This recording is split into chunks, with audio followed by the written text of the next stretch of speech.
সেই তিতাস নদী, যার দুটি শাখা, একটি নবীনগর দিয়ে চলে গেছে, আরেকটি সলিমগঞ্জ থেকে, মেঘনার সলিমগঞ্জ শাখা থেকে উৎপত্তি হয়ে একে বেঁকে বারাইল,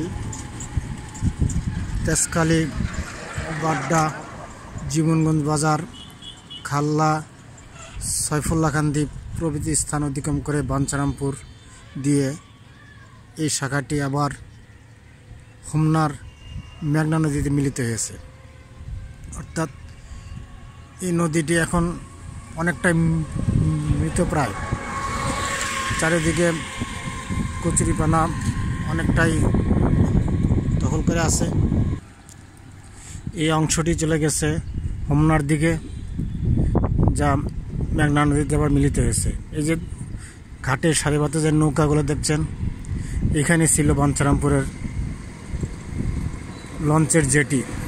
একসময় এই জেটিতে ভিড়ত আনোয়ার কোম্পানির ব্লুবার্ড, ব্ল্যাকবার্ড, বিরাট বিরাট লঞ্চ, যা ঢাকার সদরঘাট থেকে, নারায়ণগঞ্জ থেকে ছেড়ে আসতো। এই যে দেখতেছেন সবুজ শ্যামল শস্য ক্ষেত, যা আগে অনেক দূরে ছিল, এখন অনেকটাই নদী ছোট হয়ে গেছে।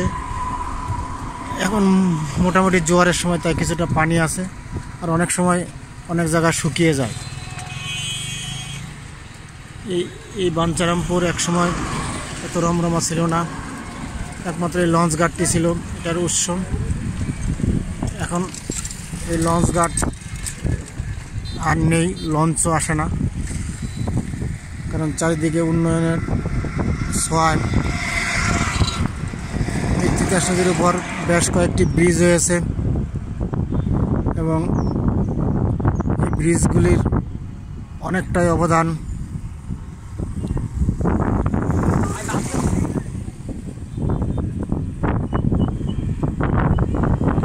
এদিকে দেখেন, এই যে ব্রিজটা দিয়ে সহজে এপার ওপার করা যাচ্ছে, এবং ওই পাশটা হচ্ছে আপনার সৈফুল্লাহকান্দি তথা সলিমগঞ্জ থেকে যে অংশটা এসেছে সেটা, এবং এখান থেকেই অনেক দূর পর্যন্ত বিস্তৃত।